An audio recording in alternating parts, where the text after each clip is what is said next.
So what are some of the things that gives you more conviction over the other setups? Okay, example, if the stock is previously a very hype up stock. Hype up, I mean like now maybe Nvidia and Meta, this kind of hype up stocks. Probably. Okay. Yeah. If they drop, like a few years ago, like it was Palantir and Tesla a few years back. Then it was very hype up and then it came crashing down and after it do a bullish signal. So I knew that, some certain stocks when previously they will have a hype up and then if the fundamental is still there and after retracing for 80% or even 90%, right, the chance of a multi-bag is very high because all you need to do is just to go back to the 30% mark from the bottom, right, is 100% already, a one bagger. Yeah. So these are the times when usually I will go in a little bit bigger, right, and then go for that, and I'll try to identify this opportunity once in a while to boost my portfolio. And this is executed on the weekly time frame. Weekly time frame, which is more reliable, especially for swing trade, in my view. Okay, maybe to dive in a little bit deeper, let's say, whatever stock we're talking about. Palantir, it dropped 90% from the high, so now it's just from $100 to $10. And let's say now it's already recovered to about $20 over.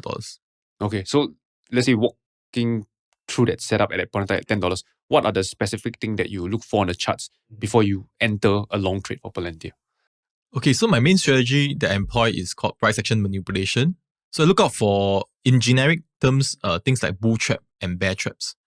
Of course, I have different special criteria, but to keep it simple, generic form is bull traps and bear traps. So for Palantir, I think back a few years ago when it was around $7 plus, right, there was a bear trap. So bear trap basically means that, for example, this is support. The price break below support. So price break below support may seem like just to cause people to sell, but actually it could be a sign that the market, the big boys or market makers are actually trying to take out the stop loss. Because stop losses that being placed there by the people who are long are usually sell orders. And who's absorbing the sell orders? The market makers will be absorbing if someone trigger below the support. So when I saw that on a higher time frame for Palantir, right, and especially it dropped like almost 70-80%, I told myself that there's a good chance, right, that the so-called the big boys are accumulating the position. So on that basis, I actually measure my risk and I see my risk is quite low versus the 100% mark, $7 to $14, $15. I think the risk reward is like 1:3 or 4, right? And I told myself it's a decent trade setup. So I'm just going to try to paint the visualization picture just to make sure I understand correctly. So let's say Palantir goes up to a high of $100, goes to a 90% drawdown to $10. For that bear trap to occur, it needs to go into maybe a kind of a range where we consolidate so they can take out the lows of that, the recent lows. And then if there's a bear trap, you look to go long. Correct. Okay. Then where would you then typically set your stops and target? I usually put it at the immediate swing low. Okay, so just before the low of the bear trap that just happened. So let's say this is support, the price goes down and goes back up. Then I'll put it just below where it last visited that level there. Then I measure my entry, stop loss, then project.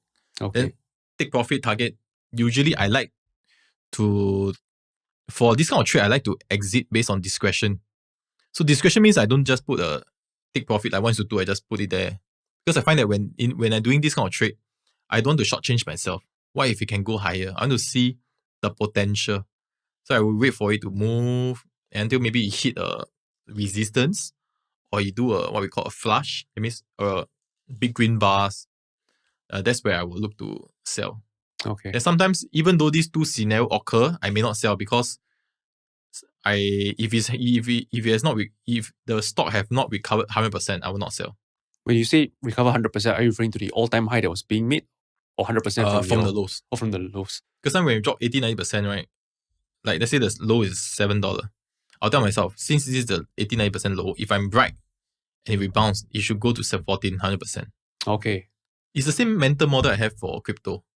A lot of times, a lot of crypto, like now, a lot of crypto drop 80-90%. And if I'm long, I'm not going to take 50%. Because if I'm right that this is the bottom, they should 3-5x at least. From the price you entered. Yeah. Then around the 3 to 5x zone, right, I'll look out for resistance level. then I'll draw my lines there and I'll look out for exit over there. Okay. Like if the line is at 50% mark, I will ignore that line. Basically, that's what I meant. Okay. And does like volume do you take into account volume when you are, trading in this manner? Okay, volume is like initial screener, right? A volume will affect the liquidity of the stock. So I like to go for stocks where they have at least 100K average volume, so that like there's interaction between the market makers and the retailers. Right. And usually this will affect the bid-ask spread. If the liquidity is like let's say less than 100K, right? Usually the bid-ask spread, you will see that it's a bit wide, more than 5%, which is not very good. We usually want to keep it below 3%.